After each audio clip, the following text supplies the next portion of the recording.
Hi and welcome back to mylifeinshape.com.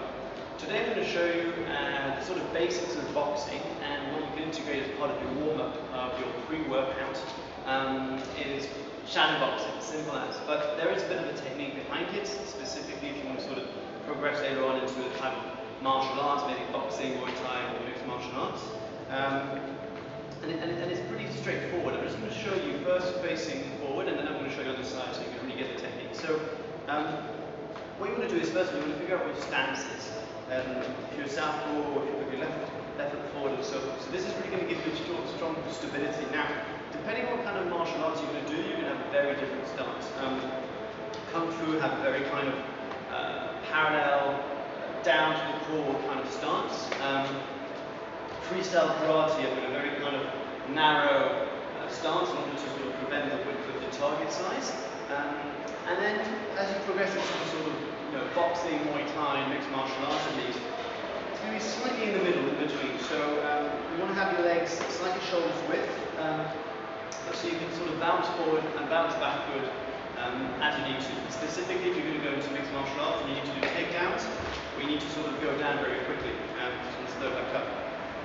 So with your hands, same thing. Your elbows, you're looking at putting your elbows quite tight, close to your body. And there's no point kind of tensing and getting all stressed because you're going to tie your muscles in your shoulders and your triceps, and before you know it, your blood's going to be going all into your arms. So you want to keep that heart pumping and concentrating on just generating the flow throughout the body.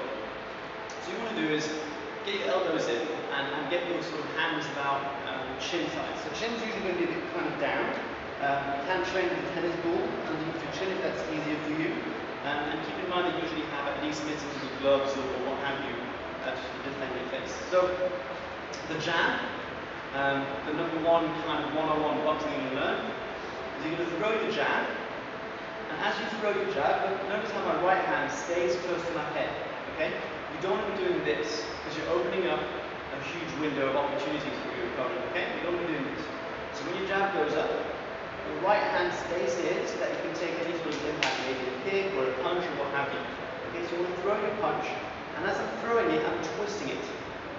Okay? I'm twisting it and I'm letting it jump behind my shoulder. The shoulder here is protecting me. If someone wants to give me a hook, and I'm throwing a jab, I'm protected by my shoulder. Okay? So you want to put your right hand up to your cheek, you want to duck your head into your shoulder, and I'm twisting with my hand. Now, the other really important thing that you'll notice is that I'm twisting my left foot, okay, and my hips are slightly turning. That's because if I'm just throwing a jab without turning my hips or feet, I'm not generating any power whatsoever. Because the real power, specifically in boxing, is going to come from your feet. That's why you always see people who are skipping ropes and doing all the strength and running and so forth, because you're generating the power from your feet and into your arms. So what we want to do is, I often compare this when I teach people this, is it's about putting out a cigarette butt. Even if you're not a smoker, you can imagine putting out a cigarette, you're going to be twisting, a bit like the sort of twisting dances as well. So as I throw my jab, I'm twisting my foot, I'm putting my toes into the ground, like if I was putting my weight on it, twisting, and I'm lifting my ankle. So I'm turning, I'm twisting. Notice how my foot is out and my knee is in. Okay? So I'm twisting. That's your jab. That's the front jab. Back jab is the same system. My left hand is up, my right hand is straight, and I'm twisting it as I turn, and I'm protecting my cheek with my shoulder in case something comes along. Okay? So I'm throwing my jab, and look how my leg is twisting at the back. Again, I'm not being completely immobile in my waist area, my legs. Everything's flowing. So from the foot down, and you're generating a bit like if you sort of imagine a chain with a ball that you're throwing. That's exactly the same system when you're going to be boxing. So you're going to throw your jab and hide yourself behind your shoulder. So this is what it should look like. You're going to be twisting as you throw your jab. So that's the jab. It takes a bit of practice. I'll show you the side so you can see a bit more. So get comfortable. You don't want to be standing straight. You don't want to be too low. You want to be quite low just so that you're comfortable and your stability is there. So you're going to throw your jab. As you throw your jab, I'm turning my ankle and my foot, and I'm turning my hips. My shoulders are going straight, hiding behind my shoulder, and my right arm is protecting my face.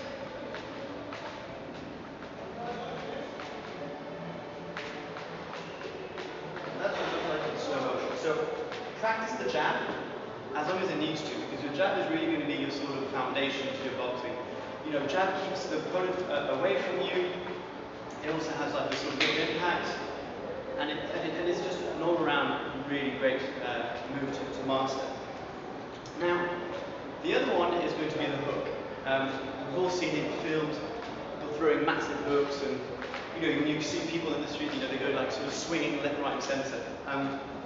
We want to be doing the same thing with the technique behind your hook. Now, I sort of train in French boxing, also known as boxe savate, and I have a slightly different kind of style than the mixed martial arts training that I've also been through.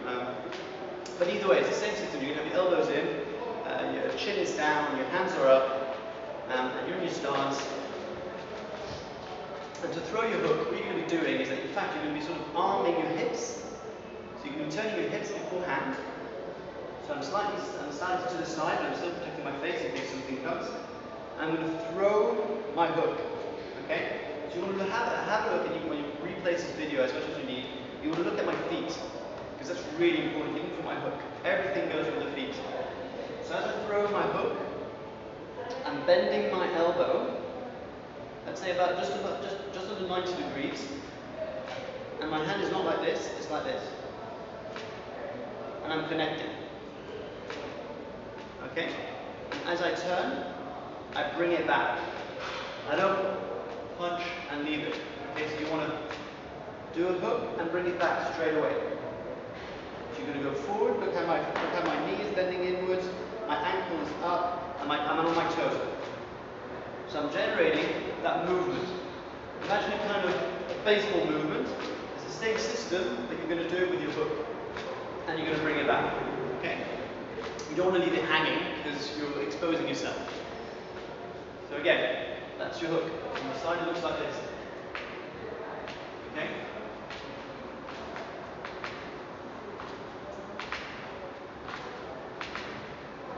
Like that. And your front hook, it's exactly the same system. You want to go forward on your toes, twist like if you're doing the cigarette, bring your hook back. Bring your hook back. Okay, you're going to step forward, twist, and come back. So show it on the side. Slower. And again, remember that your right hand is protecting your cheek. Try and get your head to your shoulder if you can, and bring it back. That's your hook. Now, the uppercut. If you've played Street Fighter, you and all those things. But the uppercut is also a very useful punch to know and to have in your arsenal. Simply because if you imagine a T upside down, those are usually the lights out. It comes down to putting someone out. So the uppercut is really going to sort of resonate onto the chin, and it usually sort of rattles the brain and just puts everything all shut down. Same thing with the uppercut, there's also a technique to it. So you're going to put your elbows in, shoulders close, chin down, and you want to sort of scoop it down and scoop it back up. Okay?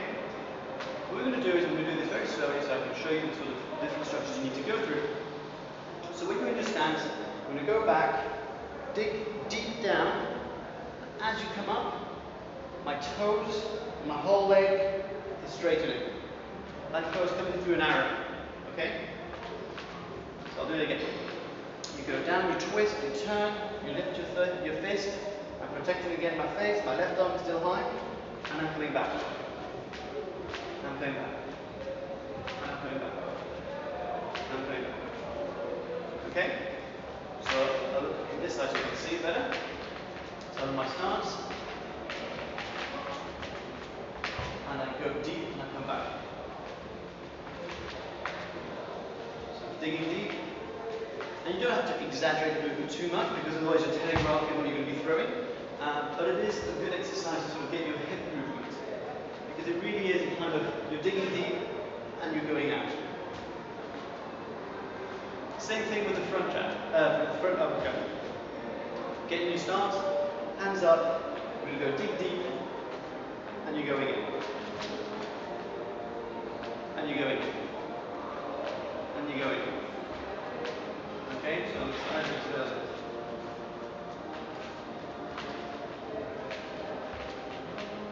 So all you're doing is you're sort of arming yourself and going back out. that's your jab, your hook, and your uppercut. Practice those just in your own time. And then what you can do is you can start integrating them one after the other. So if you want to warm up as well, you can go into your stance. If you want the other stance, that's fine also. Same system. Just depends on what kind of stance you're more comfortable with. But try and integrate them. So you can do jab, jab, hook, hook, uppercut, uppercut. Jab, jab, hook, hook, uppercut, uppercut. Try and do that, warm yourself with that. Let me know how that goes, and I'll be posting a little bit more videos on how to shadow box and how to use some of these bags behind me. Thanks for watching. Do share this video if you enjoyed it, and leave your comments below. And come and check me out on mylifeandshit.com.